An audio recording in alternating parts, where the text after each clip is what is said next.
Rusija, Kaluška oblast, selo Palatki, crkva Preobraženja Gospodnjeg. Visoki zvonik ima 3 nivoa. Na samom vrhu visilo je zvono. Kako čovjek može doći do zvona? Ovdje je prolaz do drugog nivoa zvonika, ali nema stepenica. Da biste se popeli na sprat, morate koristiti merdevine. Dosta liči na rijetko korišteni potez. Arhitekta nije zamišljala da će se na zvonik morati penjati svaki dan, ali tada su ljudi počeli osjećati potrebu da se često penju na zvonik. Ovdje je napravljen drveni nastavak za stepenice. Ovo je veličina. Ovdje je granica gdje je bio drveni zid. Vanjski zid od cigle je malterisan. Unutra nema gipsa. Nezgodno je penjati se ovdje. Zamislite koliko je bilo teško službeniku crkve.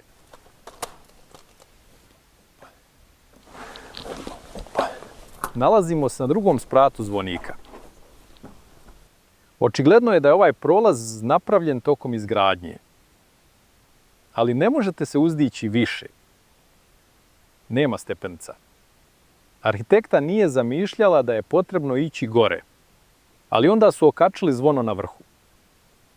Ljestve su bile pričvršćene u žljebove drvene grede.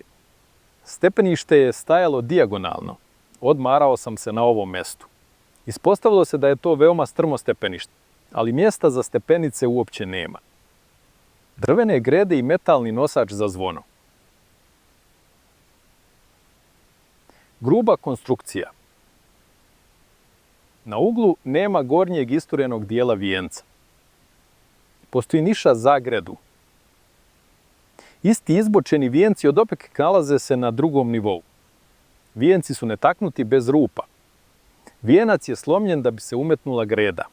Pogledajmo drugu gredu. Vidi se da je niša za gredu napravljena kasnije. Nemilosrdno su lomili cigle na vijencu. Ne izgleda kao unaprijed planirana niša.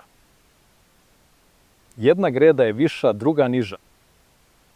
Šta ćemo dalje vidjeti? O moj Bože, kakav užas! Izbili su cigle da umetnu drvenu gredu. Hajde da ispitamo posljednju tačku vezivanja.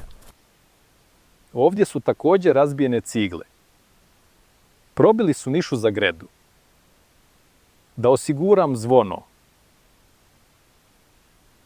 Ispostavilo se da je zvono na ovoj kuli kasnije okačeno. Prema planu arhitekte, ova crkva nije imala zvona.